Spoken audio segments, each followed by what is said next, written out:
Mhm.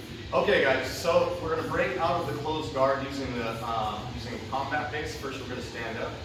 We're going to get to the headquarters position and use a knee slice pass to get to side control. Okay, so the first thing that I need to do is I need to control Mike's arms so that I can stand up without him grabbing my legs. So I'm going to take the hands that are on the hips. I'm watching this horizon. I'm not looking down at Mike because he's going to break my posture down.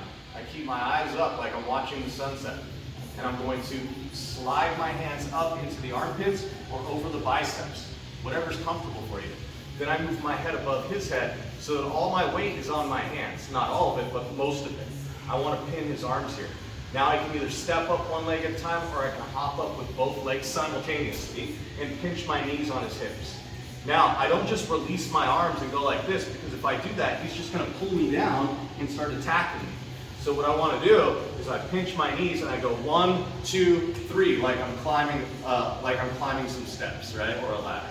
Now what I'm going to do is I'm going to step out to the side and bring my knee right in the center of his hips. And I'm going to step back with my outside leg and drop to the knee, breaking open the guard. My hand goes to his hip, my elbow stays on the thigh. I reach back to his foot and I pin to the floor. Now I sit on top of his leg. I'm like sitting on his foot like it's a saddle, and I'm pinching my knees. I'm on my toes, not on my heels, and my knees are coming together like so. Okay, now I'm in the headquarters position, so I have to wait for him to choose. If he chooses right, then I go with it. I hop out and I knee slice through. My hand that was on the hip comes up for an underhook. I reach for an overhook on the tricep, and I pull myself up high. My knee is up by his head, my foot is posted on the mat, my knees pointed to the sky. I keep my head above the center of his body. What I don't want to do is go like this, because then he's just going to roll me over. And then I did all of that stuff for nothing. I want to keep my head above the center of his body, and I'm just going to do a shrimping motion to rotate his hips away from my hips and point his knees away from me. My knee goes under his lower back, under his shoulders, grab my wrist-to-wrist grip, and I keep watching the sunset smashing into the floor, toes on the mat, knees wide. I can also put my ear close to him if I want, but I don't want to look at him and I don't want to lean forward.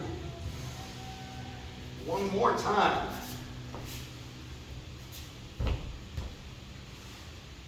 We're in the closed guard. Control the arms. Head above his head. We get up. 1, 2, 3. Knees pinched. We are going to move to one side, knee comes in the center, and then we drop.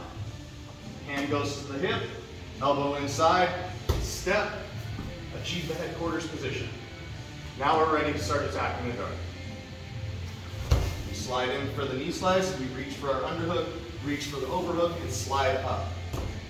When we're in this position, we want our hips elevated and all of our weight resting on his chest. We don't want to be resting on the mat. So I keep my underhook tight by grabbing his shoulder.